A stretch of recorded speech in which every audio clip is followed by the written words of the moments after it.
আসসালামু আলাইকুম। এই বিশাল মহাবিশ্ব, কোটি কোটি নক্ষত্র আর গ্রহরাজি, এর মাঝে ক্ষুদ্র এক গ্রহে আমাদের বসবাস। কখনো কি নির্জনে বসে ভেবেছেন আমরা কেন এখানে? আমাদের অস্তিত্বের পেছনে রহস্যটা কি? আজকে আমরা কোরআন এবং সহি সুন্নার আলোকে অনুসন্ধান করব মানুষ সৃষ্টির সেই আদি রহস্য। কেন আল্লাহ তাআলা আমাদের সৃষ্টি করলেন? কেনই বা ফেরেশতাদের আপত্তির মুখেও মানুষকে পৃথিবীর প্রতিনিধি করা হলো?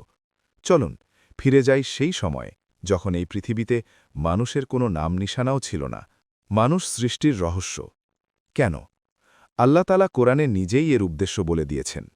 সূরা আজ-জারিয়াতের ৫৬ নম্বর আয়াতে আল্লাহ বলেন, আমি জিন ও মানুষকে সৃষ্টি করেছি শুধু আমার ইবাদতের জন্য। ইবাদতের গভীর অর্থ। ইবাদত মানে কেবল নামাজ রোজা নয়।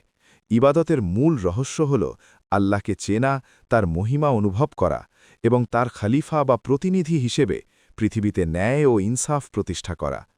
সূরা বাকারার ৩০ নম্বর আয়াতে আল্লাহ ফেরেশতাদের বললেন, আমি পৃথিবীতে একজন খলিফা সৃষ্টি করতে যাচ্ছি। রহস্যের মূল কথা, মানুষ এমন এক সৃষ্টি যাকে আল্লাহ ইচ্ছা শক্তি দিয়েছেন। ফেরেশতাদের ইচ্ছা শক্তি নেই, তারা কেবল আদেশ পালন করে। কিন্তু মানুষকে আল্লাহ বুদ্ধি এবং স্বাধীনতা দিয়েছেন। সে চাইলে আল্লাহর অনুগত হতে পারে, আবার চাইলে অবাধ্যও হতে পারে। এই ইচ্ছাশক্তির সঠিক ব্যবহার করে আল্লাহকে খুঁজে পাওয়াই হল জীবনের আসল পরীক্ষা। কিভাবে শুরু হলো আমাদের প্রথম মানুষের যাত্রা? আল্লাহ আদম আলাইহিসসালামকে সৃষ্টি করেছেন মাটি দিয়ে। সূরা আল ইমরানের ৫৯ নম্বর আয়াতে বলা হয়েছে, তিনি তাকে মাটি থেকে সৃষ্টি করেছেন। হাদিস অনুযায়ী পৃথিবীর বিভিন্ন প্রান্তের সাদা, কালো, লাল এবং সব রঙের মাটি সংগ্রহ করা হল। এ কারণেই মানুষের গায়ের রং ও স্বভাব ভিন্ন ভিন্ন হয়। ১. আকৃতিদান। এই মাটি দিয়ে মানুষের এক সুঠাম আকৃতি বানানো হল। ২. দীর্ঘ প্রতীক্ষা। সেই নিষ্প্রাণ দেহটি দীর্ঘ সময় পড়েছিল। ইবলিস এই মাটির মূর্তির ভেতরে বাইরে পরীক্ষা করে দেখেছিল এবং হিংসা করেছিল। ৩. রুহ ফুঁকে দেওয়া। যখন মাটির দেহ পূর্ণাঙ্গ হল, তখন আল্লাহ তার বিশেষ রুহ ফুঁকে দিলেন। সূরা আল হিজরের ২৯ নম্বর আয়াতে আল্লাহ বলেন, যখন আমি তাকে পূর্ণাঙ্গ করব এবং তার মধ্যে আমার রুহ ফুঁকব, তখন তোমরা তার জন্য সিজদায় পড়ে যাবে। আদম আলাইহিসসালাম হাঁচি দিলেন, চোখ মেললেন এবং এক জীবন্ত মানবে পরিণত হলেন। শুরু হল মানব সভ্যতার প্রথম প্রহর। আদম আলাইহিসসালাম জান্নাতের সব নেয়ামতের মাঝেও একা অনুভব করছিলেন। তার একজন সঙ্গীর প্রয়োজন ছিল। আল্লাহ তাআলা আদম আলাইহিসসালামের সেই একাকিত্ব দূর করতে সৃষ্টি করলেন মা হাওয়া আলাইহিসসালামকে। সূরা নিসার ১ নম্বর আয়াতে আল্লাহ বলেন, তিনি তোমাদের সবাইকে একটা প্রাণ থেকে সৃষ্টি করেছেন, আর তা থেকে তার স্ত্রীকে সৃষ্টি করেছেন।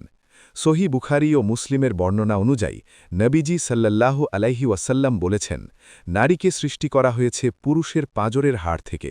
রহস্যটা কি? পাঁজরের হাড় যেমন হৃৎপিণ্ডকে রক্ষা করে, নারীও তেমনি পরিবার ও সমাজকে মমতা দিয়ে আগলে রাখে।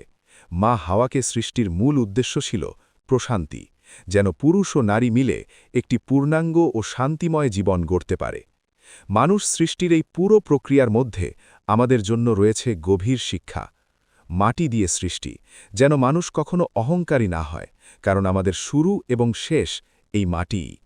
রুহ দান। মানুষের শরীরের চেয়ে তার আত্মার মূল্য বেশি।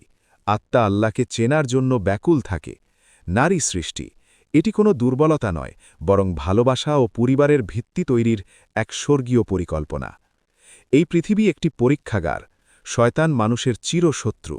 সে সব সময় চাইবে আমাদের এই সৃষ্টির উদ্দেশ্য ভুলিয়ে দিতে। কিন্তু আমাদের মনে রাখতে হবে, আমরা আল্লাহর প্রতিনিধি। মানুষ সৃষ্টির রহস্য কেবল এই দুনিয়ায় খাওয়ার বা ঘোরার জন্য নয়, আমাদের সৃষ্টি করা হয়েছে এক মহৎ উদ্দেশ্যে। আজ আমরা জানলাম আমাদের শুরুটা কিভাবে হয়েছিল, কিন্তু মনে রাখতে হবে আমাদের শেষটাও নির্ধারিত। আল্লাহ আমাদের সেই তৌফিক দান করুন যেন আমরা আমাদের সৃষ্টির উদ্দেশ্য সফল করতে পারি এবং পরকালে আল্লাহর সামনে হাসি মুখে দাঁড়াতে পারি। ভিডিওটি ভালো লাগলে শেয়ার করুন এবং ইসলামের মৌলিক জ্ঞান ছড়িয়ে দিতে আমাদের চ্যানেলটি সাবস্ক্রাইব করুন। দেখা হবে পরবর্তী ভিডিওতে। আসসালামু আলাইকুম।